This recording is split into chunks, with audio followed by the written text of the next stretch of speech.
Meskipun Febri Adriansyah sudah ditetapkan sebagai tersangka dalam dugaan korupsi dan TPPU, penanganan perkara hukum di 3 kasus yang ditangani Kejaksaan Hukum, namun hingga kini Kortas Tipikor Polri belum mengungkap modus serta keterlibatan Febri hingga mantan Jampitsus tersebut terseret dalam pusaran 3 kasus mega korupsi. Kita akan membahasnya bersama pakar TPPU Yenti Garnasi. Bu Yenti, selamat malam. Selamat malam. Baik, dan juga ada Rudianti. Ya, selamat malam, Rudianti Lalo, anggota Komisi 3 DPR RI. Bang Rudi, apa kabar Bang Rudi? Baik, selamat malam. Baik, Prof. terima kasih Yanti. sudah bergabung Selamat di malam, Pak Rudi. Prime Time News. Ketemu lagi, Kita Prof. akan, ya, yang menjadi sorotan sekarang, Bu Yanti, ini adalah ketidaksesuaian antara LHKPN yang dilaporkan. Setidaknya pada tahun 2025 ternyata tidak ada rumah di Sentul Bogor, di mana di situ ditemukan barang bukti yang cukup fantastis jumlahnya. Nah, ini kan dijerat dengan pasal 3 dan 4 TPPU dan juga pasal 607 KUHP baru. Apakah bisa berangkat dari situ ketidaksesuaian LHKPN dengan temuan harta ini, Bu Yanti? Saya kira gini ya, saya kira terbalik itu. Jadi ada penerapan kasus batubara kan waktu itu ya, hari Senin itu, kemudian dari batubara dan menyebabkan blackout itu kemudian muncul nama ini kan, dan setelah itu baru muncul bahwa penegak hukum ini ternyata juga terlibat korupsi dalam penanganan korupsinya waktu itu. Nah, ini kita yang harus jelas dulu penanganan korupsinya waktu itu, yaitu berkaitan dengan Asabri, Krakatau Steel, dan yang batubara ini. Dari pendalaman itu baru diketahui bahwa ternyata dilacak dalam pelacakan TPPU-nya, kemudian sampai dengan penggeledahan dan pelacakan itu tadi. Dari pelacakan ini baru diketahui bahwa ada properti, dan kemudian ternyata properti ini properti pejabat yang harus menyampaikan di LHKPN-nya baru ketahuan dari LHKPN. Artinya sekarang ini LHKPN itu apa fungsinya, jadinya selalu begini kan. Artinya LHKPN itu tidak ada verifikasi.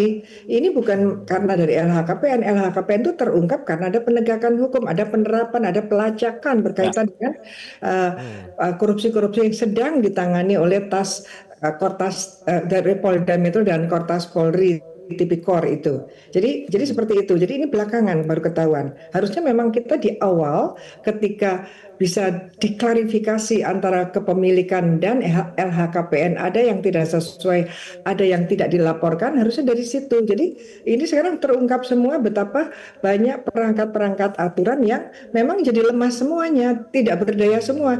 Ini terungkap karena memang istilah kepergok aja. Nah, ini ketemu lah baru, oh ternyata ada LHKPN-nya. Oh ternyata di LHKPN itu tidak sesuai, oh ternyata tidak dilaporkan. Dan ini mungkin banyak pejabat juga begitu. Artinya memang LHKPN tidak terlalu menjadi perhatian, padahal itu bisa pintu masuk terjadinya korupsi begitu.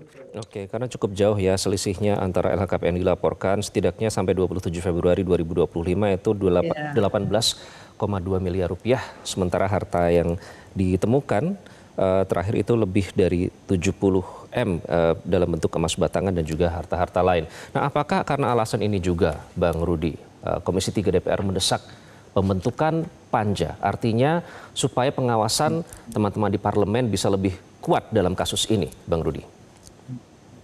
Ya, panja pengawasan itu saya kira memang secara spesifik ya, oleh karena kasus ini menyita perhatian publik.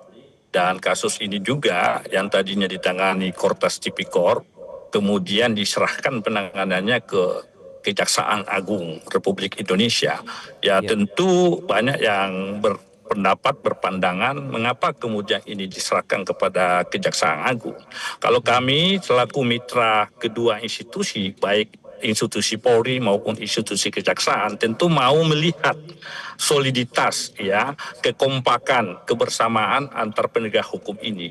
Kita tidak mau kemudian penegak hukum yang diberi mandat oleh negara, yang diberi kuasa oleh undang-undang untuk kemudian menegakkan hukum, di bidang pemberantasan korupsi, lalu kemudian terjadi ketidakkompakan, terjadi ketidak harmoni antar dua penegak hukum ini. Itulah mengapa kemudian kesepakatan penyerahan perkara ini juga dihadiri oleh pimpinan maupun anggota Komisi 3. Karena kami melihat kasus ini juga bisa berjalan sesuai dengan aturan yang berlaku. Kita mau tetap proses hukum ini dihargai, dihormati, termasuk kemudian penyerahannya dari Polri ke Kejaksaan Agung. Nanti kemudian panja ini mengawasi betul agar proses hukum yang sedang berjalan ini betul-betul berjalan, apalagi kemudian sudah ditemukan barang bukti atau prosesnya sudah naik ke penyidikan, barang buktinya yang nilainya sangat fantastis. Tentu ini